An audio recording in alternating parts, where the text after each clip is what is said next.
Boa noite. Boa noite. A defesa de Michel Temer nega ter recebido informações vazadas sobre o inquérito dos portos que investiga o presidente. Foi a resposta à decisão do ministro do Supremo, Luiz Roberto Barroso, de apurar como os advogados de Temer tiveram conhecimento de dados que estavam sob sigilo. O Banco Mundial alerta para consequências do despreparo educacional de jovens brasileiros. O juiz Sérgio Moro condena à prisão Aldemir Bendini, que presidiu o Banco do Brasil e a Petrobras em governos do PT. O Ministério Público do Rio descobre 6 quartos de motel dentro da cadeia dos presos da Lava Jato. As Forças Armadas voltam a retirar barricadas na Vila Kennedy. E o general interventor da Segurança Pública fala sobre os planos de ação. Agora, no Jornal Nacional.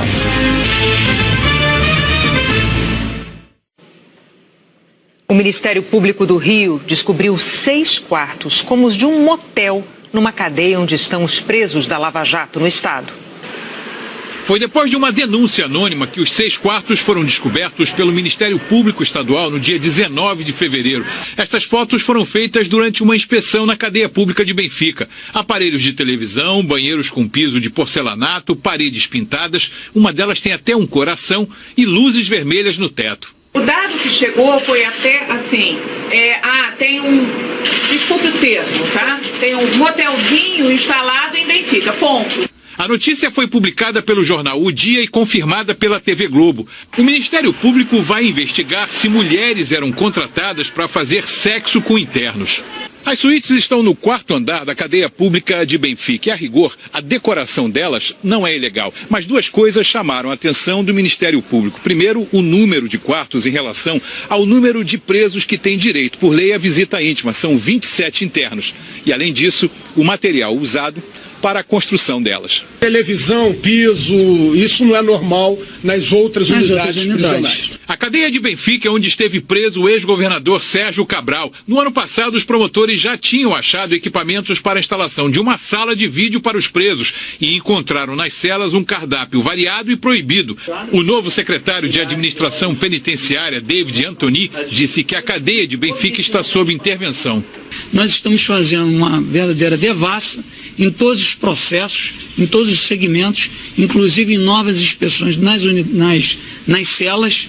Hoje, em entrevista exclusiva aos repórteres Carlos Delanoy e Tíndaro Menezes, o interventor federal, general Braga Neto, falou sobre as medidas que estão sendo tomadas para a segurança pública e comentou as suítes encontradas na cadeia de Benfica. Não se aceita, isso é inconcebível. O doutor Antony está vindo conversar comigo sobre esse assunto daqui a pouco, né? Nós vamos tratar desse problema. E o Antony, ele fez uma troca da corregedoria agora no CEAP. Né? Foi feita agora uma troca. Então nós temos que aguardar um pouco para ver os resultados que vão sair dessa troca. Ainda sobre Benfica, um novo laudo pedido pela Justiça contradiz uma perícia do Ministério Público do Rio sobre a suposta agressão ao ex-governador Antony Garotinho na cadeia. Os peritos do setor de segurança eletrônica do Tribunal de Justiça compararam as imagens de 2 câmeras, a pedido do juiz Rafael Estrela, titular da Vara de Execuções Penais do Rio. A câmera chamada de Galeria B Meio fica quase em frente à cela onde estava preso o ex-governador. Essa câmera tem um sensor que interrompe as gravações e só é acionada quando registra algum movimento. Foi essa câmera que captou claramente o momento em que Antony Garotinho bate palmas para chamar os agentes penitenciários, a 1h32 da manhã da madrugada de 24 de novembro do ano passado. A outra câmera é a Galeria B Fundos. Ela fica mais longe da cela, mas grava sem interrupções, mostrando o mesmo corredor de outro ângulo. A olho nu, não é possível ver as palmas do ex-governador. Essa foi uma das razões que levaram o Ministério Público do Estado a afirmar que havia fortes indícios de interferência humana nas gravações, numa perícia feita em janeiro. Mas os peritos do Tribunal de Justiça contradizem o Ministério Público. Eles afirmam que fizeram uma aproximação nas imagens, que chega a um resultado diferente da perícia. Segundo o relatório, foi possível verificar que ocorre uma variação de pixels, de tons e de luminosidade no mesmo exato momento indicado na câmera da Galeria B Meio. Ou seja, segundo eles, embora não seja possível ver a olho nu, A câmera dos fundos também registrou as palmas do ex-governador. Por isso, os peritos concluem dizendo: não podemos confirmar tecnicamente que tenha havido manipulação na gravação. Naquela noite, Antony Garotinho contou que estava dormindo e foi despertado por um homem com um bastão parecido com um taco de beisebol e levou um golpe no joelho e no pé. Na época, a Secretaria de Administração Penitenciária apresentou vídeos e informou que ninguém circulou na ala onde o ex-governador estava sozinho. A secretaria concluiu que a história era uma farsa. E Garotinho foi punido com a transferência para Bangu 8. O ex-governador do Rio, que é acusado de crimes eleitorais, corrupção e organização criminosa, foi solto no fim de dezembro por decisão do Tribunal Superior Eleitoral. O órgão técnico do Ministério Público Estadual vai analisar o laudo. A Secretaria de Administração Penitenciária declarou que ainda não foi comunicada da nova perícia e nós não conseguimos contato com a defesa de Antony Garotinho. Na entrevista exclusiva concedida hoje, o general Braga Neto falou sobre a intervenção na segurança pública do Rio e explicou que a ação na Vila Kennedy, retomada hoje, é o primeiro passo do plano da intervenção federal para reduzir a violência no estado. Hoje as tropas voltaram à Vila Kennedy pela 4ª vez em 2 semanas. 900 homens com blindados e máquinas pesadas foram novamente remover barricadas montadas pelos criminosos. Esses obstáculos foram retirados no fim de semana e recolocados a mando dos traficantes. Na entrevista de hoje, o general Braga Neto disse que essas ações vão servir de modelo para outras comunidades do Rio. Esse tipo de operação não reforça a ideia de que, no fim das contas, o trabalho das Forças Armadas acaba sendo apenas de enxugar gelo? Nossa intenção é que, após a retirada desse impeditivo de entrar na comunidade, o Estado retome o seu trabalho junto à comunidade. Luz, correio, água, lixo, saúde pública, o batalhão da área volte a fazer o policiamento na área. Nós estamos na comunidade de Vila Kennedy, Vila Aliança e Coreia, exatamente trabalhando como a primeira ação de intervenção em que nós vamos trazer todo o Estado para dentro da comunidade. Quando eu falo Estado, não é somente a parte policial. A parte policial é importante para dar segurança, mas é o restante dos serviços que o Estado e o município têm que prestar. A Vila Kennedy tem uma das 38 unidades de polícia pacificadora do Rio. O projeto foi criado 10 anos atrás. Pretendia ocupar territórios dominados pelo tráfico, mas entrou em colapso. Agora o general anuncia que algumas UPPs serão extintas. UPPs que não estiverem apresentando um rendimento serão retiradas, outras serão fortalecidas, tá? Mas vai depender do estudo que for feito. O general promete recuperar a capacidade operacional da polícia, anunciou viaturas novas e a volta de parte dos 3.000 PMs cedidos a outros órgãos. Tem policiais que estão cedidos, que interessa à instituição mantê-los onde eles estão. Agora tem outros que não têm interesse, não tem por que ficar. Esses policiais serão solicitados a retornar. O general negou que a intervenção pretenda usar mandados de busca coletivos. O que já foi feito antes, e é legal, tá? É expedir um mandato que me dê uma pequena área em que eu entre com o mandato. Não é um mandato coletivo, é um mandato para aquelas casas do entorno, pela dificuldade de você trabalhar dentro da comunidade. Braga Neto defendeu a legalidade de checar a identidade de moradores durante as operações. Não há fichamento de ninguém. O que há é uma checagem se existe mandado em aberto sobre aquela pessoa.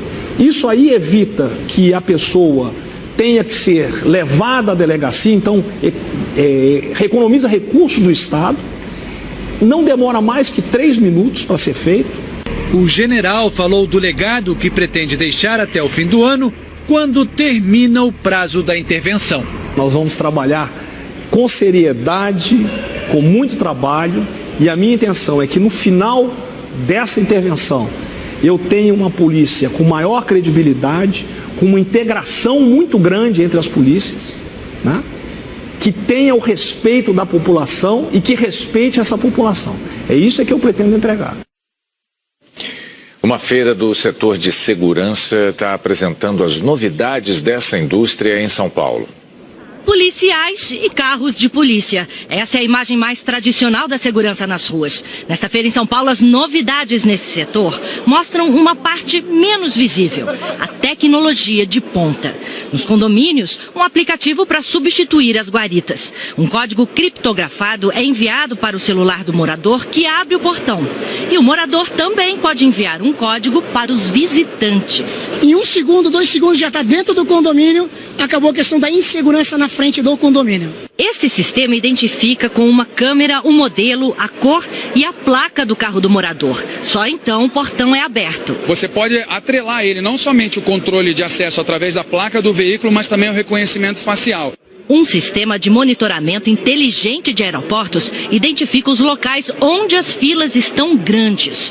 O presidente da empresa diz que assim, o gerenciamento do aeroporto pode abrir novos portões, por exemplo, e ninguém perde tempo. Imagine poder fazer todo o embarque no aeroporto sem precisar nem da identidade, nem do cartão impresso. Despachar a bagagem, fazer check-in usando só as nossas digitais. Um terminal biométrico como este pode reconhecer um passageiro. Basta passar a mão para ser identificado. A porta para embarcar é aberta e durante o processo a imagem também é arquivada. Um sistema que pode identificar 50 pessoas por minuto e promete agilizar todo o processo nos aeroportos. Um drone que custa cerca de R$400 mil pode ajudar a segurança pública. A câmera térmica pode ser usada inclusive à noite. A tecnologia identifica veículos e pessoas suspeitas. Modernização para o compartilhamento de informações, não importa a distância em que elas estejam. A defesa de Michel Temer negou hoje que tenha tido acesso a informações vazadas sobre o inquérito dos portos que investiga o presidente. O ministro Luiz Roberto Barroso, relator do caso no Supremo Tribunal Federal, mandou apurar a autoria do vazamento. A defesa do presidente apresentou as explicações por escrito. Foi uma reação à decisão de ontem do ministro Luiz Roberto Barroso. Em despacho, Barroso disse que verificou que a petição apresentada pela defesa do presidente revelava conhecimento até mesmo dos números de autuação que teriam recebido procedimentos de investigação absolutamente sigilosos. O ministro determinou uma investigação para saber como a informação sobre a quebra do sigilo do presidente vazou. A medida deve ser mantida em segredo na investigação. O objetivo do ministro não é investigar especificamente se a informação vazou para o presidente ou para a imprensa, mas sim o vazamento de uma maneira geral. Hoje à tarde, a defesa de Temer enviou explicações ao ministro e detalhou como chegou aos números dos procedimentos sigilosos pelo site do Supremo Tribunal Federal. Na página, é possível consultar o inquérito que investiga Temer, colocando o número 4621. Ali estão informações públicas, mas nada que fale sobre a quebra de sigilo bancário do presidente. Por isso, os advogados dizem que eles consultaram o Diário da Justiça Eletrônico, que também fica no site, onde são publicadas decisões e andamentos de processos. A defesa diz que encontrou 2 números de petições sigilosas, vinculadas ao inquérito do presidente, número 4621. Os advogados disseram que, se foram distribuídas por dependência com o número do inquérito de Temer, deduziu-se estarem relacionadas ao presidente da República. Uma terceira petição, também em segredo, não tinha essa vinculação direta. Mas os advogados dizem que ela chamou a atenção porque teve uma movimentação em 27 de fevereiro. A data coincide com o dia em que o ministro Luiz Roberto Barroso autorizou a quebra de sigilo de Temer, segundo foi noticiado pela imprensa. Os advogados dizem que isso fez a defesa intuir, por mera e simples dedução lógica, que se tratavam dos procedimentos nos quais foi decretada a quebra de sigilo bancário dos investigados no presente inquérito. A defesa afirma que teve acesso apenas aos números das petições, mas não ao conteúdo dos documentos. E hoje, os advogados de Temer reforçaram o pedido para conhecer os detalhes dessas petições. Caberá ao ministro Luiz Roberto Barroso decidir. Ele é o relator do inquérito que investiga se Temer recebeu propina para favorecer, com a edição de um decreto, a empresa Rodrimar, do setor de portos. Hoje, Barroso falou rapidamente na entrada do Supremo. As palavras perderam o sentido. Sobre o inquérito dos portos, a assessoria do Palácio do Planalto declarou que a Rodrimar não foi beneficiada pelo decreto. A Rodrimar declarou que nunca recebeu qualquer privilégio do poder público. O juiz Sérgio Moro condenou o ex-presidente do Banco do Brasil e da Petrobras, Aldemir Bendini, a 11 anos de prisão por corrupção e lavagem de dinheiro. O juiz condenou Aldemir Bendini por receber 3 milhões de reais da Odebrecht como vantagem indevida em razão do cargo de presidente do Banco do Brasil e da Petrobras. Moro determinou que a pena seja cumprida inicialmente em regime fechado.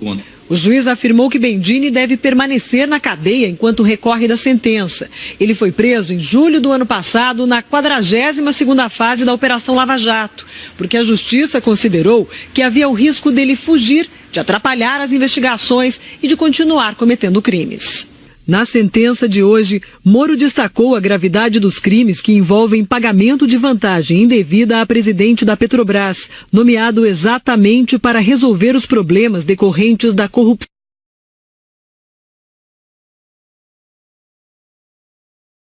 A Bendini. O irmão de André, Antônio Vieira da Silva, foi absolvido por falta de provas. O advogado de Aldemir Bendini afirmou que vai recorrer, que o cliente não é culpado, que a pena é alta demais porque Bendini foi absolvido das acusações de integrar organização criminosa, de obstruir a justiça, de 2 das 3 acusações de corrupção e de 6 das 7 acusações de lavagem de dinheiro. O advogado de Antônio Vieira da Silva declarou que lastima o fato de o cliente ter sido preso preventivamente, mesmo com a apresentação de informações de que não havia provas contra ele. A defesa afirmou também que considera a situação irreparável. Nós não conseguimos contato com o advogado de André Gustavo da Silva. O Supremo Tribunal Federal decidiu manter o poder do Tribunal Superior Eleitoral de caçar políticos eleitos nos estados antes do julgamento nos tribunais regionais. Os ministros do Supremo analisaram uma ação do PDT. O partido pedia que recursos contra a diplomação de governadores, deputados federais e estaduais e senadores começassem a tramitar sempre pelos tribunais regionais eleitorais e não no Tribunal Superior Eleitoral em Brasília, como é hoje. Na prática, o recurso daria aos políticos eleitos nos estados mais uma instância, ou seja, uma chance maior de serem empossados no cargo e manterem os mandatos em caso de contestação da eleição. O relator, ministro Luiz Fux, disse que a tramitação direta na última instância da Justiça Eleitoral não afeta a defesa. Essa jurisprudência de que compete ao Tribunal Superior Eleitoral o julgamento de recurso contra a expedição de diploma, ela dura há 5 décadas, de forma sólida e uniforme, no sentido que efetivamente é da sua competência o julgamento do recurso contra a expedição de diploma, expedido em favor de senador, deputado federal e seu suplente, governador e vice-governador. O ministro Alexandre de Moraes acompanhou o relator. Duplo grau de jurisdição, não só no Brasil, mas internacionalmente, ele é indicado como uma regra, mas essa regra não é absoluta, não fere, a ausência dessa regra não fere o devido processo legal, especialmente quando os órgãos, como disse, são colegiados e superiores hierarquicamente àqueles que emitiram a decisão. O ministro Marco Aurélio foi o único a discordar. Segundo ele, a possibilidade de análise por 2 instâncias poderia revelar erros de julgamento. É relevante e que o duplo grau, no que é sinalizado no Pacto São José da Costa Rica, ele decorre do fato de o judiciário estar em patamares distintos, estruturado em patamares distintos. Isso sugere a possibilidade, como eu disse, de afastar-se do cenário decisório um pronunciamento que revele erro de procedimento ou erro de julgamento. Por 10 votos a 1, o Supremo manteve o poder do TSE de caçar políticos eleitos nos estados antes da análise dos tribunais regionais. A ação julgada hoje aqui não questionou a competência dos tribunais regionais de julgar outras ações relacionadas às eleições municipais.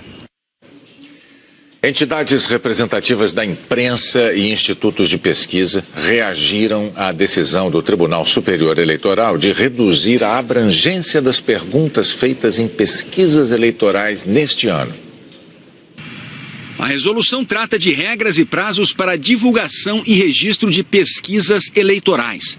Foi aprovada por unanimidade no plenário do TSE.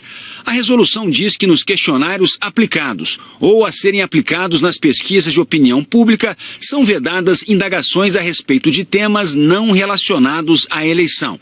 Esse ponto da resolução, que impediria que os institutos de pesquisa perguntassem aos eleitores o que eles pensam de temas de interesse geral, foi duramente criticado por entidades que defendem a liberdade de expressão e o direito de o eleitor ter acesso à informação. A Federação Nacional dos Jornalistas, a Associação Brasileira de Imprensa e a Associação Brasileira de Jornalismo Investigativo disseram que a resolução dá margem para censura prévia. A Associação Brasileira de Emissoras de Rádio e Televisão, a Associação de Jornais e a Associação Nacional de Editores de Revistas disseram que a decisão limita a liberdade de expressão, direito constitucional que garante ao cidadão brasileiro emitir sua opinião sobre qualquer assunto e ter acesso à informação de interesse público. O presidente da ANJ disse que a restrição prejudica o eleitor. A democracia é feita de escolhas e para se escolher um candidato, se escolher um projeto, se precisa ter informação. No momento que se restringe a informação, está se restringindo, em última análise, a qualidade do processo democrático. Os institutos de pesquisa também apontam razões técnicas que indicam por que perguntas adicionais não relacionadas às eleições são importantes. Através delas, os institutos capturam tendências nas eleições, apuram para quem o voto está indo. A popularidade de um governante, por exemplo, pode indicar a probabilidade de ele influenciar ou não o voto em candidatos indicados ou apoiados por ele. A diretora do Ibope Inteligência diz que a restrição pode impedir a compreensão do desempenho dos candidatos. Não vai permitir o entendimento das subidas e descidas dos candidatos. Se o entendimento das pesquisas relativas eleitorais for simplesmente a intenção de voto dos candidatos, nós não teremos os porquês das subidas e descidas dos candidatos. Então, fatos que possam ocorrer na campanha, como desempenho em debate, início do horário eleitoral gratuito, denúncias que sejam feitas durante a campanha, em teoria, no entendimento possível, seria que não poderiam ser feitas essas perguntas. Então, nós teremos um quadro evolutivo de intenção de voto dos candidatos, mas não saberemos as respostas do porquê. Por que subiu, por que caiu. Os institutos rebatem a crítica de que perguntas adicionais sejam capazes de influenciar a escolha do eleitor. Ressaltam que no questionário de pesquisas eleitorais, a pergunta sobre intenção de voto vem antes das outras. Ou seja, primeiro o entrevistado diz em quem vai votar, só depois responde a questões adicionais não relacionadas diretamente ao voto.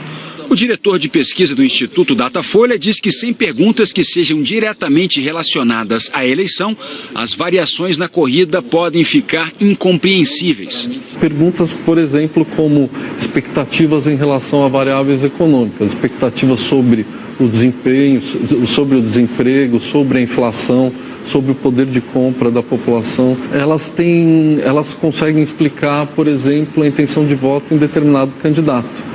Há correlação, por exemplo, entre a expectativa de desemprego e a intenção de voto em determinado candidato. O acompanhamento da eleição vai parecer muito mais uma corrida de cavalos, sem narração, sem você conseguir entender o que vai acontecer, o que está gerando o resultado. O TSE divulgou hoje uma nota técnica em que afirma que a resolução apenas reforça a regra de que as pesquisas para fins eleitorais não compreendam temas não relacionados às eleições. Aliás, como determina a lei das eleições. Isso significa que a intenção foi evitar uma espécie de efeito carona na aplicação dos questionários, a partir da adição de perguntas na mesma pesquisa, sem qualquer correlação com o contexto eleitoral. A seguir, a preocupação do Banco Mundial com o despreparo educacional de jovens brasileiros. E as placas que vão identificar a frota nacional.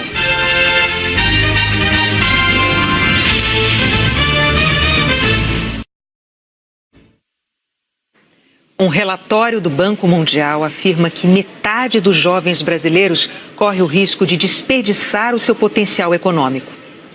São 25 milhões de jovens de 15 a 29 anos. quase metade nem estuda nem trabalha. 35% trabalham sem carteira assinada.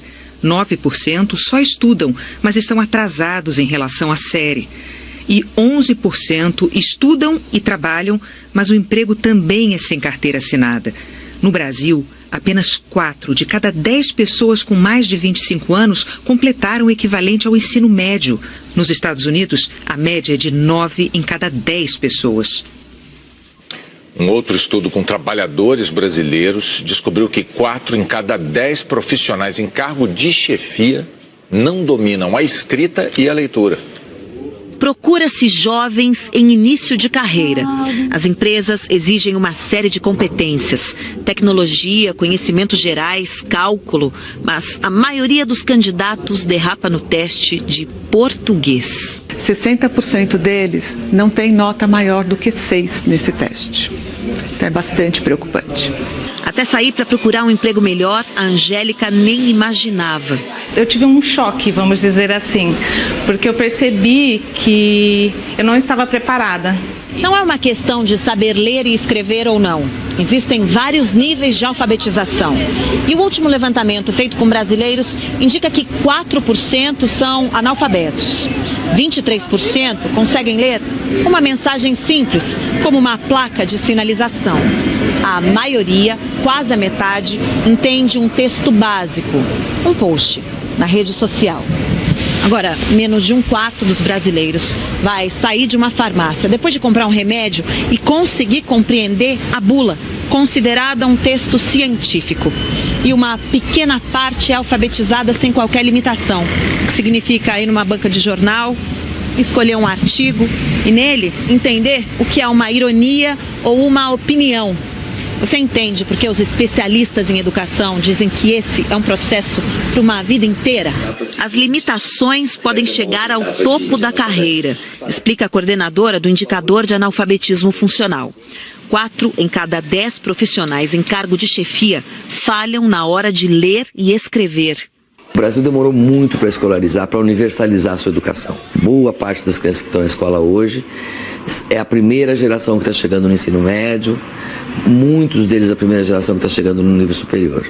Então, se você cresce num ambiente que não estimula a compreensão, o desenvolvimento dessas habilidades, você claramente vai depender muito mais da própria escola para resolver aquilo que outros grupos sociais já trazem de casa. A Carol cresceu rápido na rede de hotéis.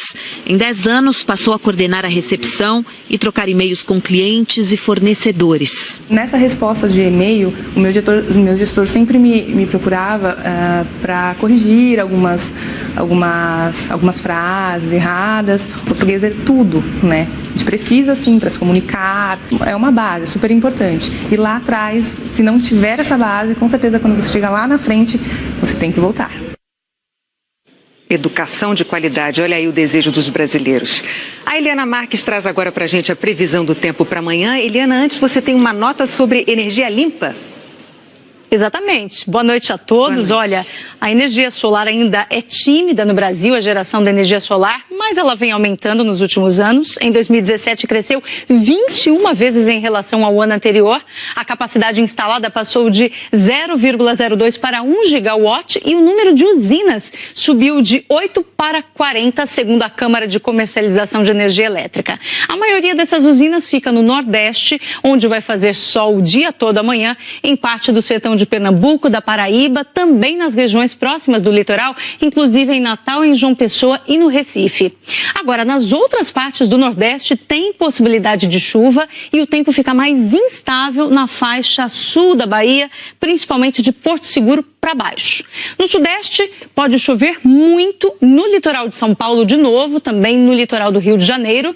E no Norte, faltam apenas 10 centímetros para o rio Amoré transbordar em Guajará-Mirim, Rondônia, o que pode acontecer amanhã à noite, segundo o Serviço Geológico do Brasil.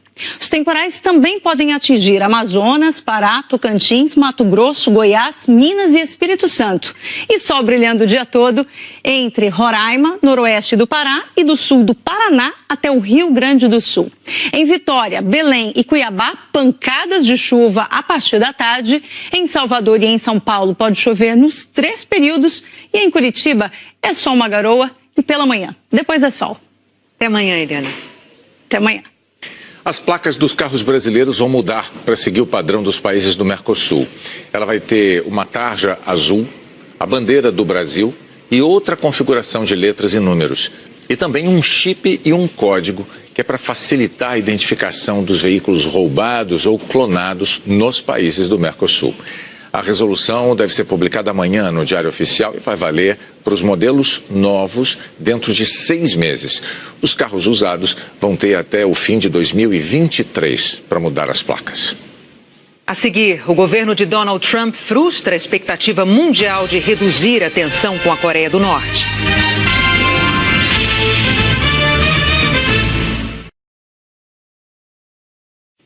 Os Estados Unidos anunciaram novas sanções à Coreia do Norte. As novas sanções anunciadas pelo Departamento de Estado são uma resposta ao assassinato de Kim Jong-un, meio-irmão do ditador norte-coreano, em fevereiro do ano passado, no aeroporto de Kuala Lumpur, na Malásia. Ele foi atacado por 2 mulheres que passaram no rosto dele uma substância usada em armas químicas que são proibidas internacionalmente. O irmão de Kim Jong-un era um crítico do regime. O governo americano investigou o ataque e ontem anunciou a conclusão. O mandante do crime foi o regime norte-coreano. O ditador nega. As sanções não têm efeito prático. Os Estados Unidos já não negociam há anos com o país, desde o início do programa nuclear da Coreia do Norte. Mas o que chama a atenção é o momento escolhido para fazer o anúncio. Horas antes, o presidente Donald Trump tinha dito que aceita dialogar com os norte-coreanos. Eu acredito que eles estão sendo sinceros, disse Trump. Numa reunião inédita com uma delegação sul-coreana, Kim Jong-un afirmou que vai suspender os testes nucleares e de mísseis para dialogar com os Estados Unidos e mandou uma mensagem para os diplomatas da Coreia do Sul entregarem pessoalmente a Donald Trump. Hoje tem futebol depois do outro lado do paraíso. Em seguida tem o BBB e o Jornal da Globo. Boa noite. Boa noite, até amanhã.